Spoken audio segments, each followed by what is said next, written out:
Greetings, this is Jim Lindsay, and this is a lesson over topics that you're going to see on pages 554 through 559 in your textbook. Specifically, it's talking about ways in which computing technology has impacted the environment. This is a real short lesson.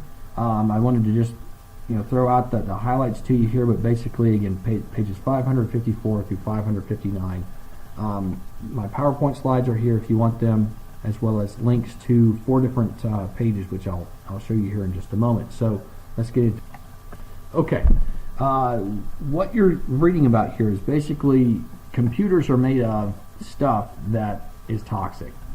What it boils down to it, like if you drank out of a well system, for example, you wouldn't want to take a whole bunch of computing equipment and then go and bury it just above where your water is that you drink. I mean, that's just, there's mercury in there, there's arsenic, there's lead, there's all kinds of stuff in our computing devices that when you dispose of those, if you don't dispose of them in a safe manner, then the toxins that are in that equipment will leach out basically into the surrounding dirt and area and make us sick. And so I think that the authors do a good job, and they're not trying to be like tree hugger crazy or anything like that. It's just like, hey, you need to be responsible when you get rid of computing stuff. Just don't go and throw it in the landfill. There are ways in which we can get rid of the stuff that's a little bit safer than doing that. And unfortunately, for decades and decades, we have done that. And so manufacturers of hardware are actually starting to make stuff that's safer than it used to be, fortunately. And so eventually we'll be able to get rid of things easier. But we have like this whole collection of stuff that we are currently using that has this toxic stuff in it. And so as we get rid of things, just be aware that you probably don't just want to go throw that in a landfill because it's because of those toxic chemicals. So how do you get rid of stuff safely? Well, let's take a look at that. Okay, so what you want to do is basically, I'm going back to the Blackboard page, and there are 4 different links here at the bottom of the page. I'm going to look at these bottom 3 though. The Warren County Hazardous Waste Disposal, Landshark, and Batteries plus Bulbs. And so by going to these pages, you can see that there are different ways. Like this is obviously for personal use. If you live in Warren County, Kentucky, once a year, basically they have this service set. They've done this as long as I can remember.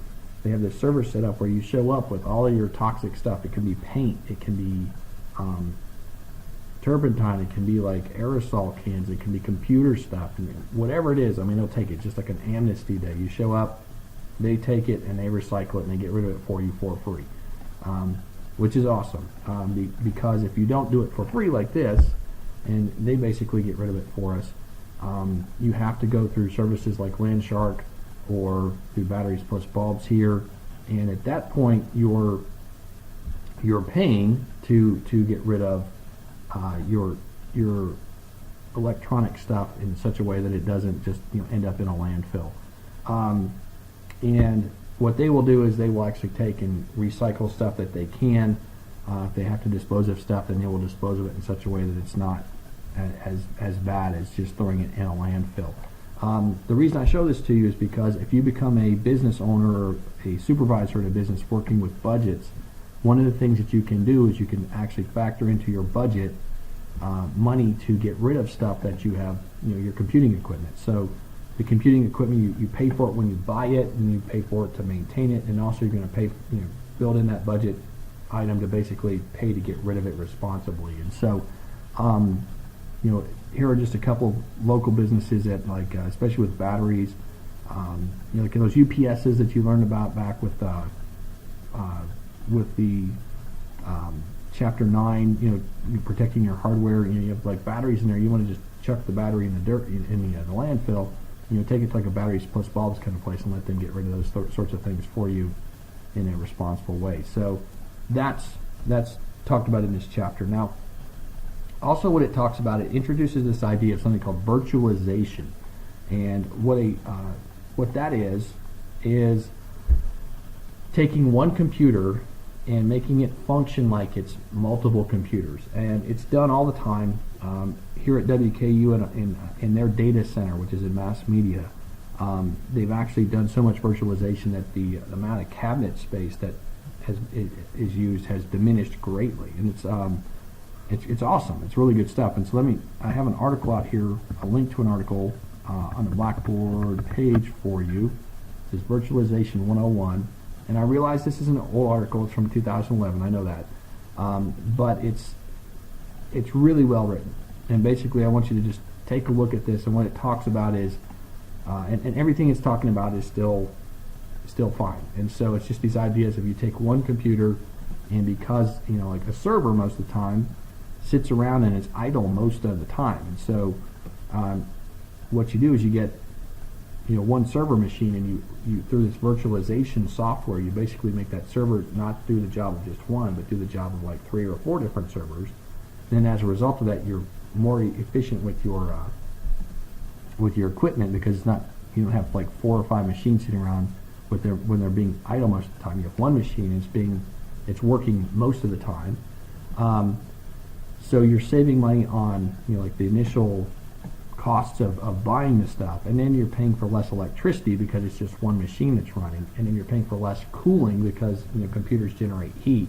And so you then therefore have to cool them, especially if you live in a place like Kentucky or Florida or California or something like that.